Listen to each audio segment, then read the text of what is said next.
Festa no Jardim, de Catherine Mansfield. E o tempo estava ideal. Nem se tivessem encomendado poderiam ter um dia mais perfeito para uma festa no jardim. Sem vento, clima ameno, nenhuma nuvem no céu. Só o azul era encoberto por uma fina bruma dourada, como às vezes se vê no início de verão. O jardineiro estava de pé desde o amanhecer, aparando e penteando o gramado, até estarem reluzentes a grama e as rosetas escuras do canteiro onde as margaridas estiveram plantadas. Quanto às rosas, era impossível não imaginar que elas sabiam ser as únicas flores capazes de impressionar numa festa no jardim. As únicas flores que todo mundo conhece. Centenas, sim, literalmente centenas, desabrocharam numa única noite. Os arbustos verdes se curvavam como se tivessem sido visitados por arcanjos. O café da manhã mal tinha terminado quando os homens chegaram para montar a tenda. Onde você quer a tenda, mãe? Minha querida, não adianta nem me perguntar. Esse ano estou determinada a deixar tudo para vocês resolverem, crianças. Façam de conta que eu não sou a mãe de vocês. Tratem-me como se eu fosse uma convidada de honra. Mas Meg não tinha como supervisionar os homens. Ela lavara os cabelos antes do jejum e estava sentada tomando café, usando um turbante verde com um cacho escuro e molhado carimbado em cada bochecha. Josie, a borboleta, sempre descia vestindo sua camisola de seda e um kimono por cima. Você tem que ir, Laura. Você é quem tem inclinações artísticas. Lá se foi Laura, ainda com uma fatia de pão com manteiga na mão. Era uma delícia ter uma desculpa para comer ao ar livre. E, além do mais, ela adorava ter que organizar as coisas. Ela sempre intuía que podia fazer isso muito melhor do que qualquer pessoa. Um grupo de 4 homens de camisas de manga comprida estava parado na trilha do jardim. Eles carregavam estacas de madeira cobertas com rolos de lona e tinham grandes sacos de ferramentas pendurados nos ombros. Eram imponentes. Laura então pensou que não queria mais estar segurando aquele pedaço de pão com manteiga, mas também não havia onde colocá-lo e ela não poderia de jeito nenhum jogá-lo fora. Ela enrubesceu e tentou parecer séria, até um pouco míope a se aproximar deles.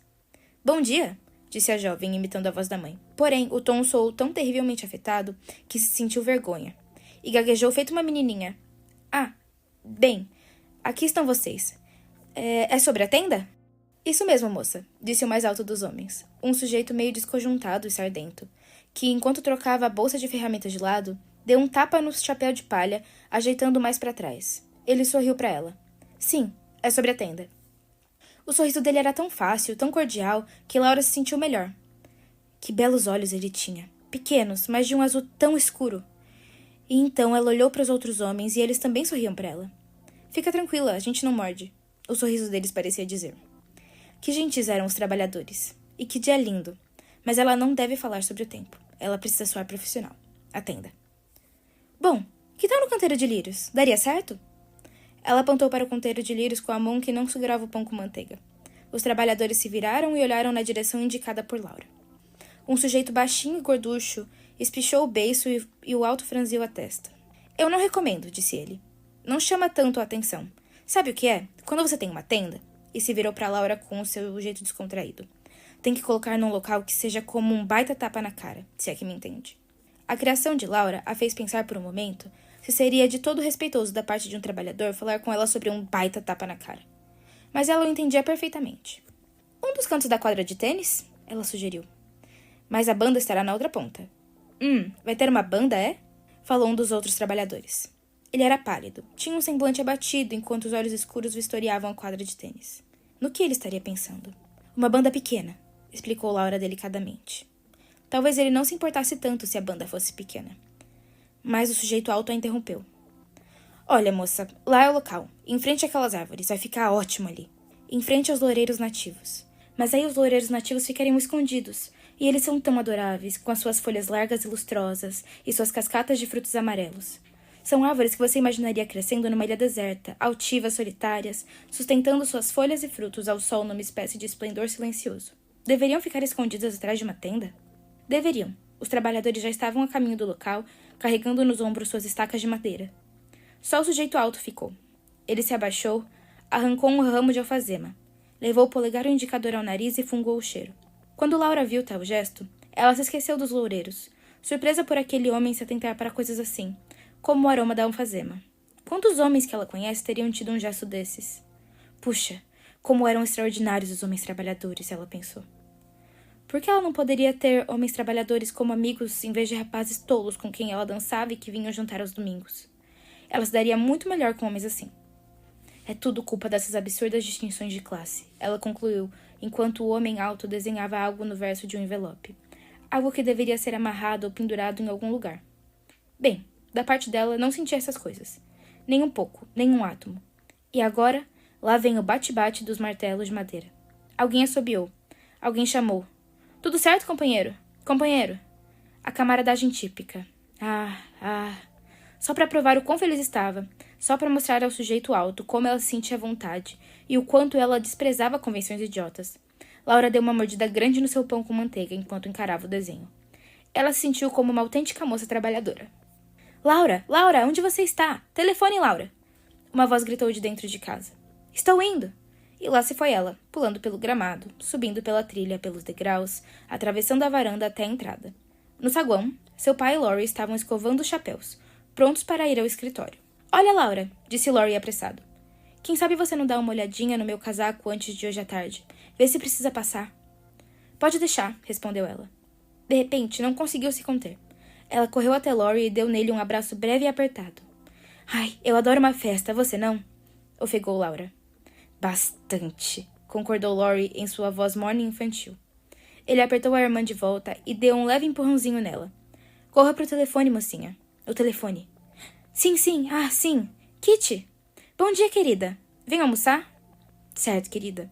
Vai ser um prazer, claro. Não vai ser nada elaborado. Sanduichinhos e pedaços de suspiros e o que mais sobrar. Sim, essa é uma manhã perfeita, não é? O branco? Ah, sim, claro que sim.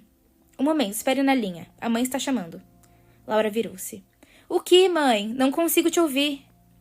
A voz da senhora Sheridan flutuou pelas escadas. Diga a ela para ver com aquele chapéu adorável que ela usou domingo passado. A mãe disse para você ver com aquele chapéu adorável que você usou no domingo passado. Ótimo. Há 1 hora. Tchau, tchau. Laura colocou o telefone no gancho, lançou os braços sobre a cabeça, respirou fundo, esticou-os e os deixou cair. Suspirou e logo se endireitou. Ficou quieta, ouvindo. Todas as portas pareciam estar abertas. A casa ganhava vida com passos suaves e apressados e vozes murmurando. A porta de revestimento de feltro verde, que dava para a cozinha, se abriu e fechou com um barulho abafado. E então veio um som de risadinhas, comprido e absurdo. Eram as rodas emperradas do enorme piano sendo arrastado. Mas o ar, se você parasse para notar, o ar era sempre assim. Sopros muito suaves brincavam de pega-pega pelo alto das janelas e do lado de fora das portas. E havia 2 pequeníssimas manchas de sol, que também brincavam, uma no tinteiro, outra no porta-retratos prateado. Manchinhas tão fascinantes, especialmente aquela na tampa do tinteiro. Uma graça. Uma estrelinha prateada e cheia de graça. Laura seria capaz de lhe dar um beijo. A campainha da porta da frente berrou e soou o farfalhar da saia estampada que Sadie arrastava pela escada. A voz de um homem murmurou. Sadie respondeu sem dar muita atenção. Realmente não sei. Espere, vou perguntar à senhora Sheridan. O que houve, Sadie? Laura foi até a entrada. É da florista. É a florista, senhorita Laura. De fato, era. Ali, já passando para o lado de dentro da porta, estava uma caixa larga e rasa, cheia de vasos de cana da Índia cor-de-rosa. E somente desse tipo. Nenhuma outra flor senão canas da Índia. Enormes flores cor-de-rosa, desabrochadas, radiantes, quase assustadoramente vivas em seus talos carmins e brilhantes. Ai, Sadie, disse Laura. E o tom pareceu um pequeno lamento.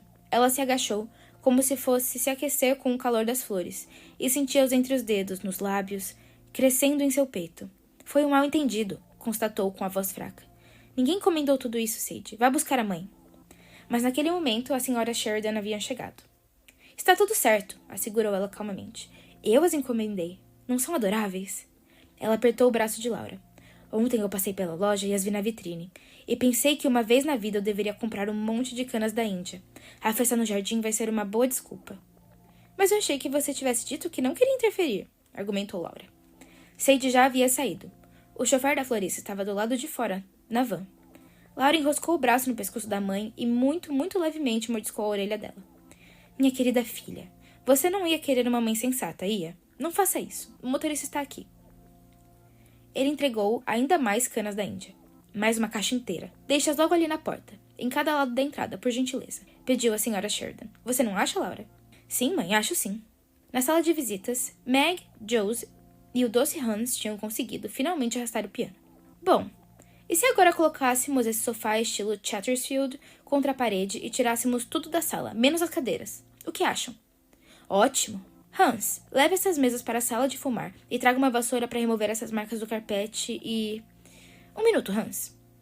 Josie adorava dar ordens aos empregados e eles adoravam obedecê-la. Ela sempre fazia eles sentirem que participavam de um teatro. Diga à mãe e à senhorita Laura que venham imediatamente. Pois não, senhorita Josie. Ele se virou para Maggie. Quero ouvir o som do piano. No caso de eu ser requisitada a cantar hoje à tarde. Vamos tentar com Life This Weary. Pum, tá, tá, tá, ti, tá. O som do piano soou tão alto que a expressão de Josie mudou. Ela cerrou as mãos em punho. Com um semblante sombrio e enigmático, olhou para a mãe e Laura, que chegavam. Esta vida é um cansaço, uma lágrima, um suspiro, um amor que se transforma. Essa vida é um cansaço, uma lágrima, um suspiro, um amor que se transforma. E então, adeus. Mas, na palavra adeus, e ainda que o piano soasse mais desafinado do que nunca, seu rosto se torceu num sorriso brilhante e terrivelmente antipático. Minha voz não estava boa, mamãe? Ela sorriu. Essa vida é um cansaço, a esperança acaba morrendo, um sonho termina.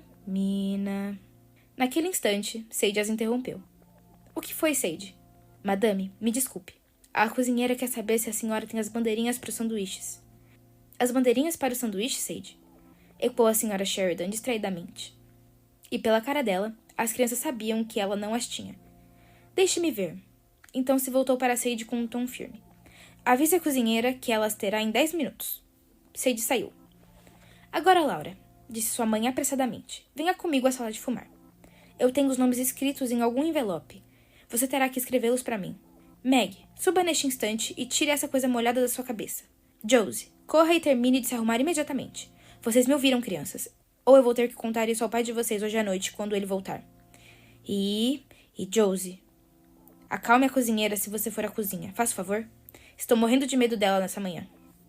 O envelope foi finalmente encontrado atrás do relógio da sala de jantar, ainda que a senhora Sheridan não tivesse a mais vaga ideia de como ele tenha ido parar lá. Algum de vocês deve ter roubado isso da minha bolsa, porque eu me lembro vividamente.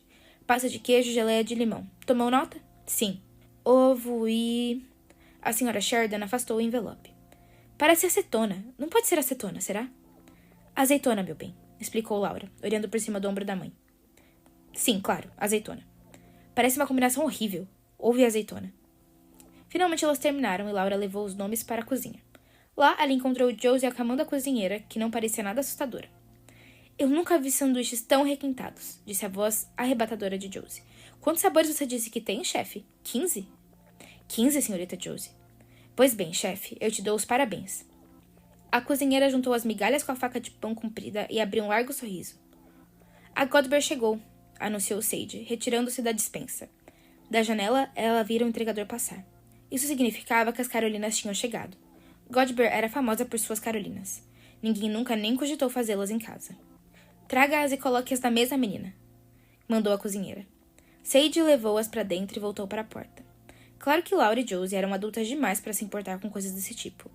Ainda assim, elas não tinham muito como negar que as Carolinas eram muito lindas. Muito. A cozinheira começou a organizá-las, chacoalhando o excesso de açúcar de confeiteiro. Elas não remetem a um ar de festa? Disse Laura. Acho que sim, respondeu a pragmática Josie, que não gostava de ser remetida a nada. Elas são maravilhosamente leves como penas, devo concordar. Provem uma cada, minhas queridas, disse a cozinheira, com sua voz acolhedora. A mãe de vocês nem vai saber. Ah, impossível. Carolinas requintadas logo depois do café da manhã.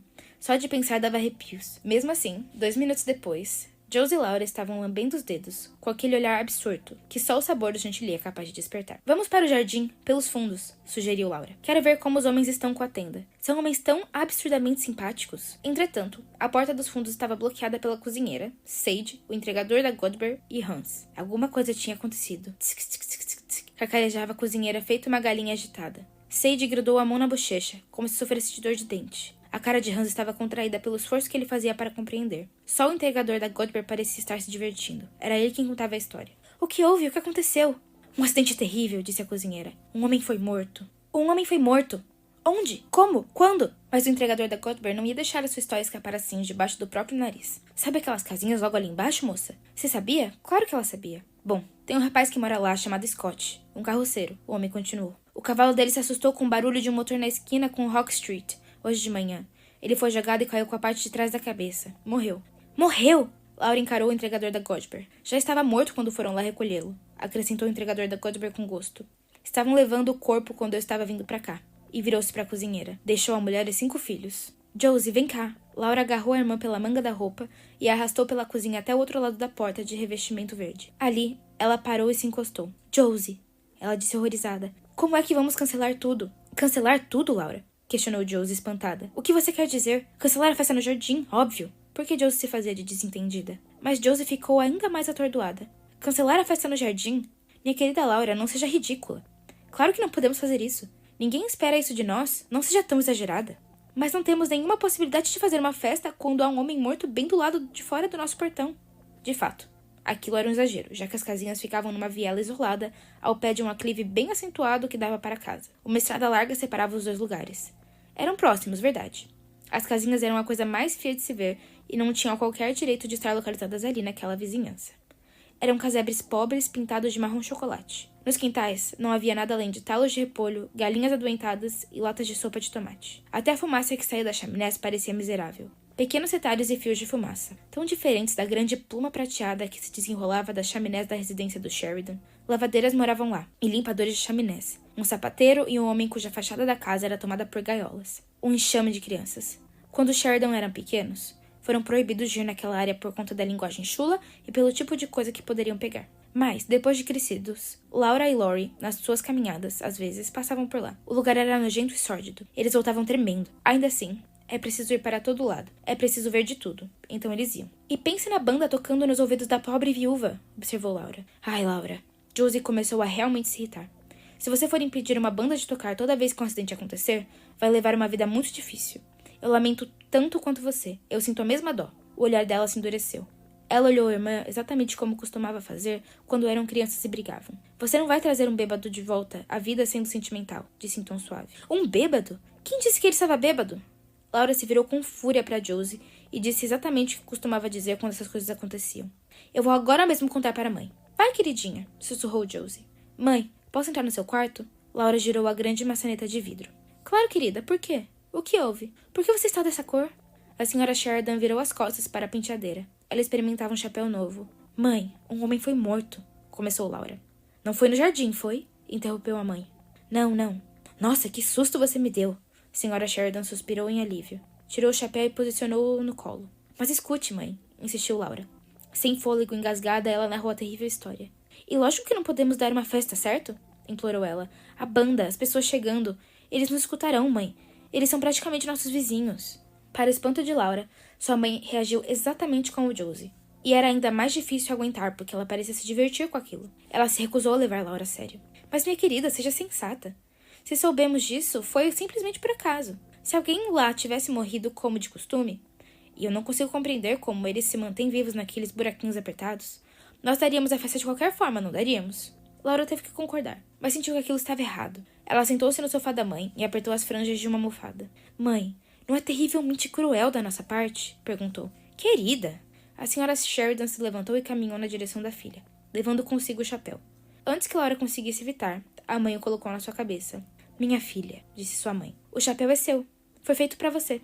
É muito jovial para mim. Eu nunca te vi tão linda. Parece uma pintura. Olhe para você. E ela segurou um espelho de mão.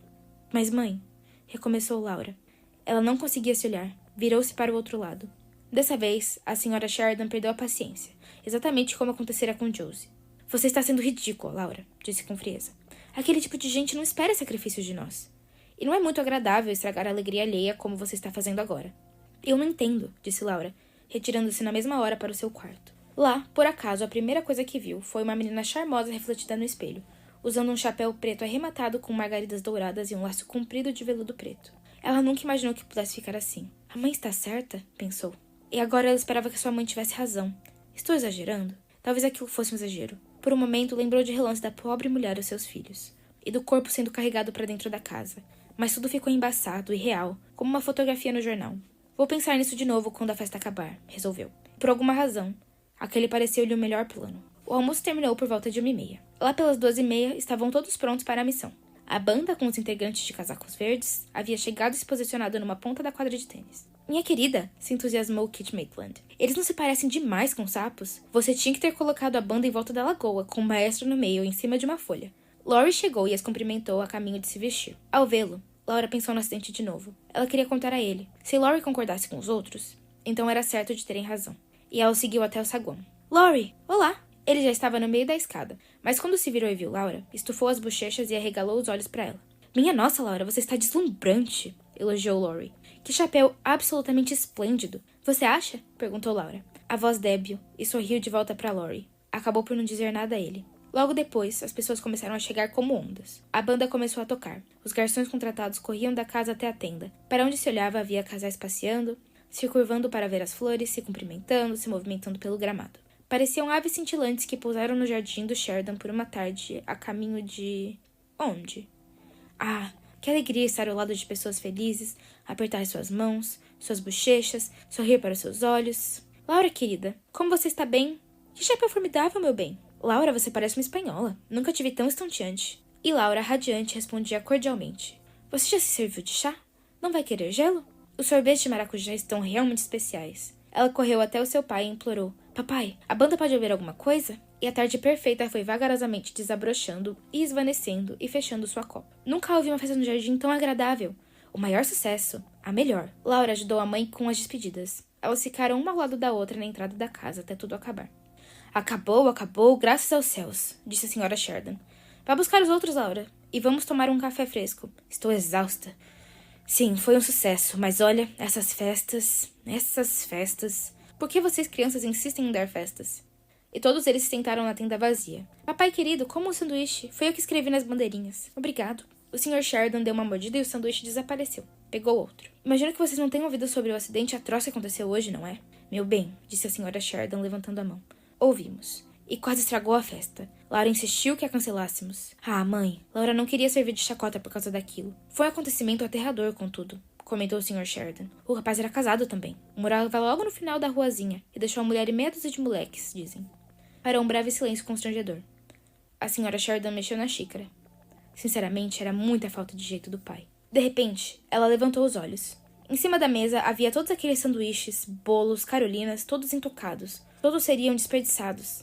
Ela teve uma das suas brilhantes ideias. Já sei, disse. Vamos arrumar uma cesta. Vamos mandar para aquela pobre criatura essas comidas que estão em perfeito estado. Sem dúvida vai ser o maior mimo para as crianças. Vocês não concordam? E além do mais, ela certamente terá vizinhos indo visitá-la e tal. Coincidência ter tudo já pronto. Laura! A garota deu um pulo. Busque a cesta grande que está no armário debaixo da escada.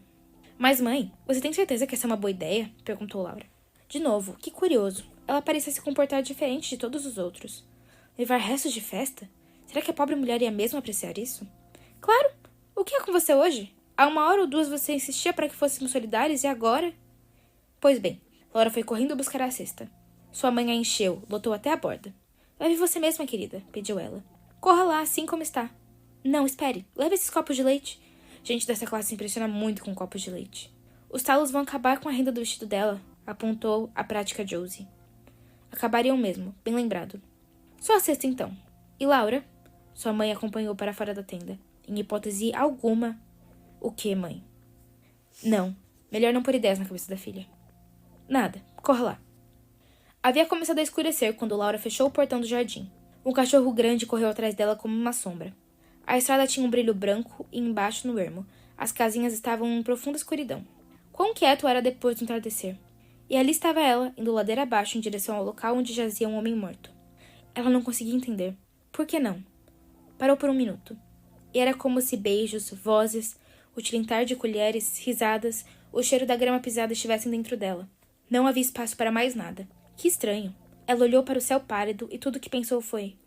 Sim, foi uma festa excelente. Agora, a larga estrada havia sido cruzada. Começava a ruazinha enfumaçada e escura. Mulheres em chales e bonés xadrezes masculinos passaram por ela. Homens se debruçavam sobre as cercas. Crianças brincavam nas calçadas. Um zumbido baixo vinha dos casebres pobres. Em alguns deles, havia uma luz cintilando e uma sombra que, como um caranguejo, se movia ao longo da janela.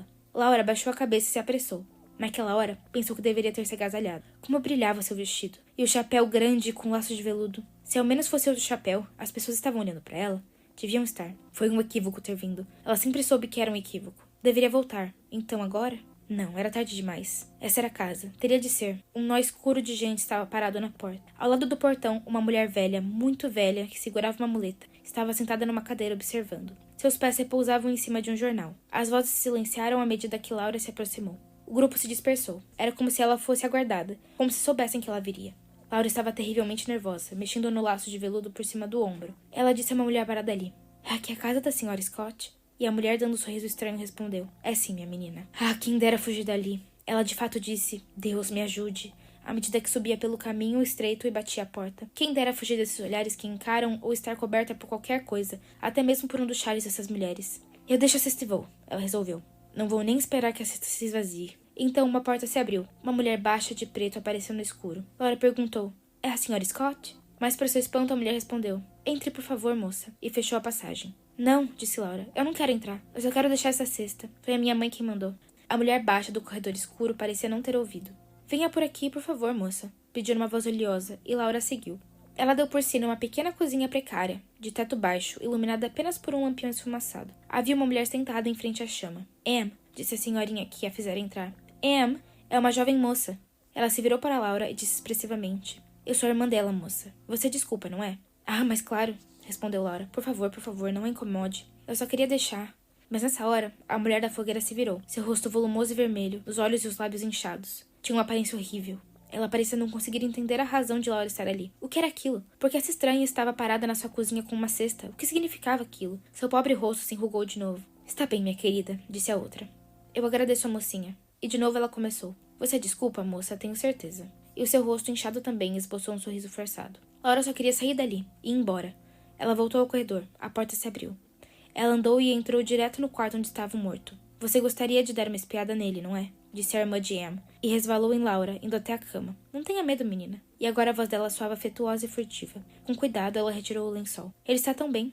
Parece um boneco. Venha, minha querida." Laura foi. Lá jazia um homem jovem, dormindo profundamente. Dormindo tão sólida e profundamente que era como se ele estivesse longe, muito longe das duas. Tão distante, tão tranquilo. Ele estava sonhando. Nunca seria acordado de novo. Sua cabeça estava mergulhada no travesseiro, os olhos fechados, cego sob as pálpebras cerradas. Estava rendido aos seus sonhos. Que importância tinham para ele as festas no jardim, as cestas, os vestidos de renda? Enquanto eles iam e a banda tocava, essa maravilha estava na estradinha. Feliz, feliz. "Tudo está bem", dizia o rosto que dorme. Era para ser assim mesmo. Estou contente. Ainda assim, Laura teria que chorar e não conseguiria sair do quarto sem dizer algo a ele. A garota chorou alto como uma criança. "Perdoe meu chapéu", disse. Dessa vez, não esperou pela irmã de Em. Ela mesma encontrou a saída, pela porta, descendo o caminho, passando por todas aquelas pessoas sombrias. Na esquina da estradinha encontrou Laurie. Ele saiu da sombra. "É você, Laura?" "Sim." "A mãe estava preocupada, foi tudo bem?" "Sim, tudo." Laurie." Ela deu o braço a ele e se aconchegou. "Ora, você não está chorando, está?" perguntou o irmão.